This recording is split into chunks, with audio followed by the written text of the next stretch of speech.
দিচ্ছেন। দেখেন ভাই, এরকম এই আশিক হুজুর কি আমাদের বলে দেশে আছে না নাই? একটু শুনে যান। বলেন তো তারা কি গুনাহ মনে করে সিজদা দেয় না সওয়াব মনে করে?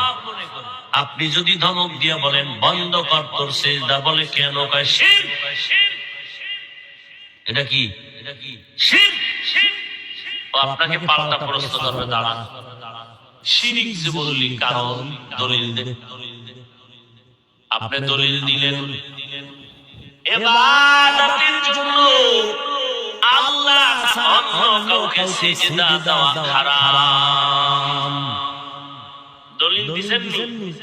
কথা কয় না। দিছেন। সে বলে তোর দলিল থাম। এবার আমার জবাব নেই।